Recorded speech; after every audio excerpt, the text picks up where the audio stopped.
This is a conflict that is really wearing thin on Americans' patience. We're seeing much lower approval numbers than we've ever seen before. At this point, polls are showing that really only about 30% of Americans, that's basically the MAGA base and nobody else, are still supporting the president strongly. Anita Powell, thank you so much for your time. Funeral diplomacy seems to be very in nowadays. Some might say it seems a little bit unseemly. Is that how it's seen in Washington? Well, Tom, everything in Washington is in some way diplomatic or meant to engineer some sort of outcome or response or move in policy or in practice. And I don't think that Senator Lindsey Graham's funeral, which was held Tuesday in Washington at the National Cathedral, was any different. There were a few surprises, notably the president's eulogy, but they painted this picture of the what the senator surely wanted to be his legacy of being a foreign policy hawk and being supportive of the leaders of the two countries that are currently engaged in conflict, who both attended his funeral. That's Vladimir Zelensky of Ukraine and Benjamin Netanyahu of Israel.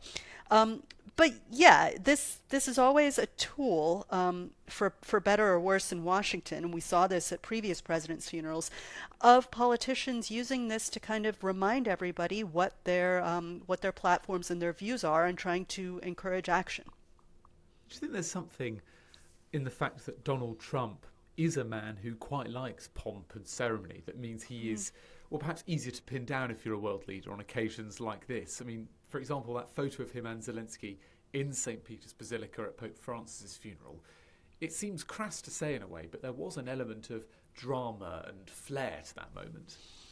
I mean, I think there's always at funerals. I mean, they're naturally dramatic moments. I remember looking very closely at the positioning of people at the funeral of Zimbabwe's longtime president, Robert Mugabe, and, who decided to show up, who decided to speak. I mean, there's always a little bit of a ballet around this.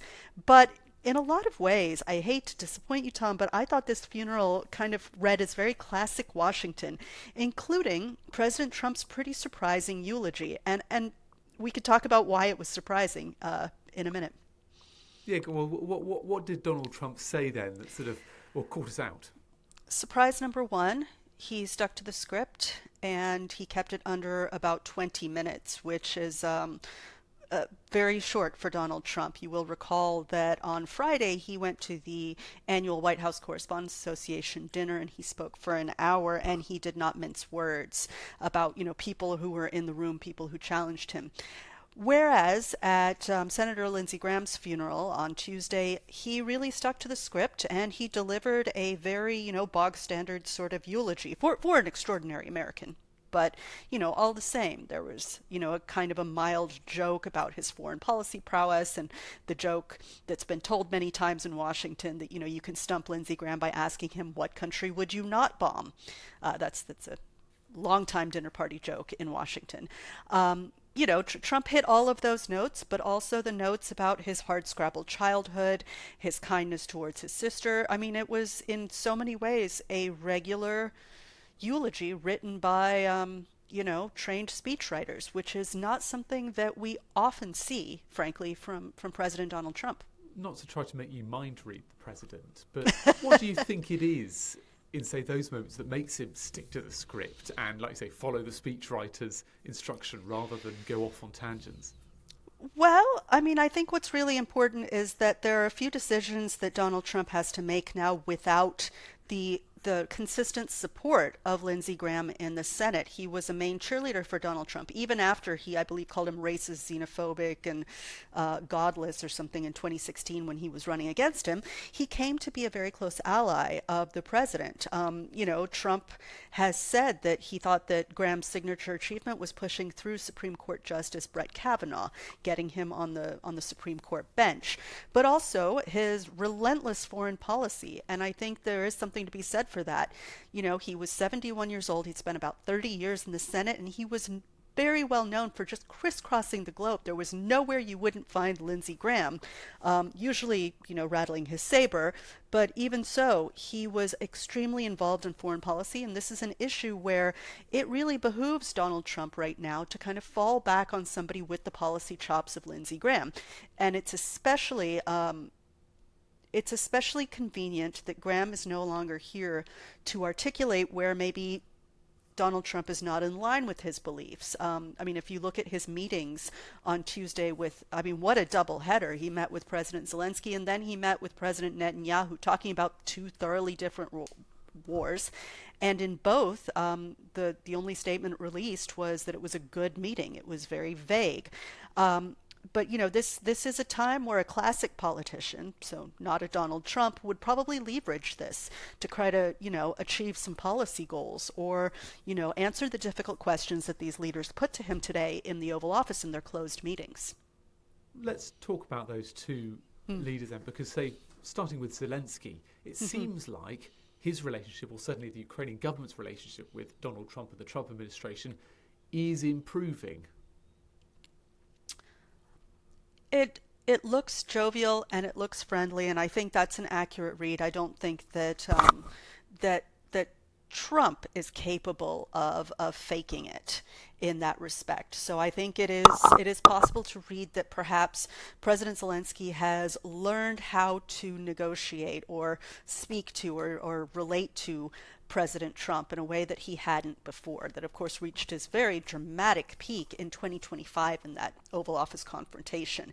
But there are many global figures, for example, the new NATO Secretary General, who've been accused of, placating Trump or becoming the Trump whisperer, so to speak, to kind of get in his good graces, which is really, just learning to speak the guy's language, kind of, in a way, learning how to appeal to him. And the way that playbook generally seems to look is you are gentle, you flatter President Trump's points of pride, the things that he's proud of, the things that he considers himself good at.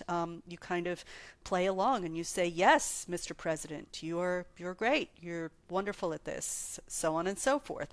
And I think in that way, I think we've seen more from Zelensky in terms of shifting his behavior than in Trump shifting his behavior. And maybe the most obvious sign of that is, Zelensky's been wearing suits here and there now and then. After that big dramatic blow up in the Oval Office where a reporter asked him, why don't you ever wear a suit? It seems that Zelensky kind of, got pulled up by his collar there and decided to change tack and deal with Trump in a different way. Now you probably want to talk about the Bibi Netanyahu relationship. Well, I was going to say, because there's been another meeting going on today. Benjamin Netanyahu, who has struggled to get a meeting with Donald Trump in recent months, which, for a man who has posited himself as a Trump whisperer, has been, quite widely noted. Right. For a leader who is working hand in glove with the American military, or I don't know whose hand is in whose glove or whatever, but, for two nations that are so tightly tied together in this conflict in Iran, it is notable that this is the first time in something like 7 months that these two have met face to face. They haven't met face to face since this conflict began about 5 months ago. So that is interesting. But again, they are in regular contact. Bibi Netanyahu has made more visits to Washington than I think any other leader since Trump came to office. It's been they don't lack for communications. They speak very regularly, and as the Trump White House is acknowledging, sometimes it's blunt, sometimes it's gruff, sometimes it's acerbic and confrontational, because of course this is a conflict that is really wearing thin on Americans' patience. We're seeing much lower approval numbers than we've ever seen before. At this point, polls are showing that really only about 30% of Americans, that's basically the MAGA base and nobody else, are still supporting the president strongly. And the Iran conflict and its associated side effects, like, for example, the spiraling high price of petrol and other goods, is really driving that. And we only have 100 days or so before Americans get to go to the polls and decide who they are going to have represent them. And this is directly a reflection on the president and how he's governing, because the midterm elections are always a reflection on the current administration. So this is the big test that Trump will face soon. So it's extremely delicate. And interesting that Israel's got elections on almost the same timeline. That's right. And both of the presidents have similar conflicts, similar allegations in some ways, not all of them obviously, but they're men who in a lot of ways have a lot in common and have a lot of shared interests and shared policies. So it is interesting that we're seeing tension, or a little bit of tension, whereas maybe there wasn't as much before, between Trump and Netanyahu, whereas we seem to see maybe smoother waters ahead with President Zelensky, but time will tell. Anita, thank you very much for your time. My pleasure.